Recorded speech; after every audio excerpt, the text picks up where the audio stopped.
wall of a building, he slowly opened that paper. The whole world seemed to crash around him. He was sure God had told him to offer his services to his country. And now all that he could see, standing out in boxcar letters, was rejected. And that's where we had ended last week. So we will continue.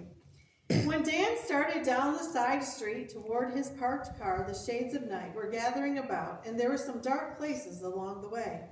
When he was still some distance from the car, he became aware that someone was right behind him, and glancing back was surprised to recognize the civilian man who had been in the recruiting office that day. "Don't look around," came a low voice.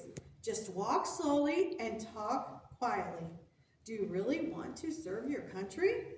"Yes," answered the puzzled preacher. "I want to do everything I can to help my country." "Are you afraid of danger and perhaps death?" "If I was, I wouldn't have volunteered today." "Can you keep a secret from everyone else?" "That's an important part of a preacher's work."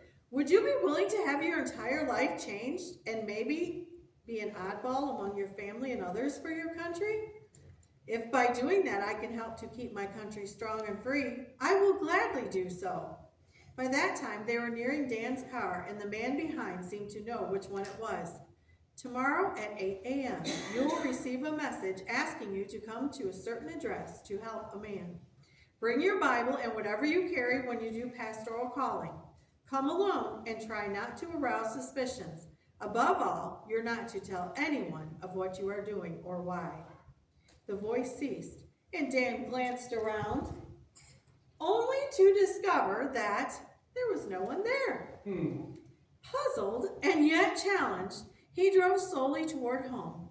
What could it all mean? He had felt completely beaten by his rejection for service, but now a feeling of excitement took hold of him. He wanted to tell someone, but remembered the warning and sealed his lips on the subject. Promptly at 8 o'clock the next morning, a strange cab stopped before his home. The horn blew, and the preacher was quick to answer the summons.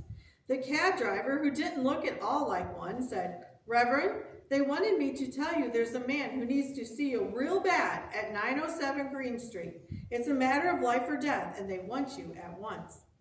With that, the cab left the preacher mentally recording the address in his mind. How many facts, figures, faces, and formulas he was to remember during the next few years, he did not realize then. "What was that about?" questioned Lori, his wife, when he went back in. "Some poor fellow in town wants me. Must be bad sick. The cabbie said a matter of life and death." A few minutes later, Bible in hand, Dan drew Lori close to him as the boys hugged them both as best they could. He sensed that from this day on, everything was going to be different. 15 minutes later, the door of 907 Green Street opened slowly, and a maid, who didn't look the part except for the cap and apron, invited him to enter. Once inside, he was ushered into a back room where all the blinds were pulled tight, but in the dim light he recognized again the strange man he had talked to yesterday. "Mr. Phillips," he began, "how old are you?" Dan was sure the man knew, so jokingly he replied, "Well, I'm 21 plus." The man broke into a laugh and said, "Well, fine, that will be your number from now on. You are 21 plus." The next several hours were filled with questions and instructions. Some of them went like this. "Are you willing to offer yourself for the most dangerous kind of work? Are you willing to have 2 lives and 2 personalities, even though it may separate you from some of those you love best? Can you operate secretly and alone and never tell anyone what you are doing? Can you obey orders without questioning them? Are you willing to die in this service if necessary?" Dan was told that he would be part of a number of special civilian agents who work under the Federal Bureau. None of them know the others, and each of them are known by only 2 people, the agent under whom they work and Mr. Big, the head of the Bureau. He was told he would receive no payment or pension and no help with the assignments except what they could give without revealing his identity. He was further told that he could make no move, go anywhere away from home, and make no plans without keeping them informed so they would know how to contact him. They didn't guarantee him anything except the opportunity to help save the country. The agent informed him that the enemy is already at work inside our country and there is no more than one. You, 21 plus, are now in the most dangerous work a man can do. Your assignments will come to you one at a time. Stay at home, carry on your church work, but keep your eyes and your ears open.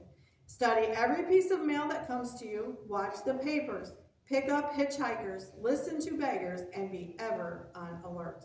I don't know when we will call on you first, but I have an idea we will be in the thick of things quite soon.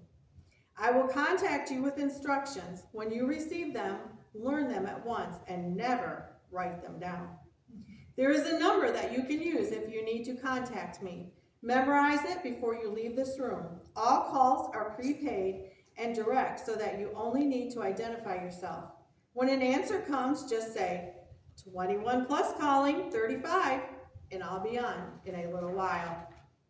At the close of the meeting, the Reverend Daniel Phillips, alias 21 plus, walked out, an innocent-looking preacher with his Bible, but with a double personality and a twofold task, one involving the destiny of immortal souls, and the other involving the destiny of a nation.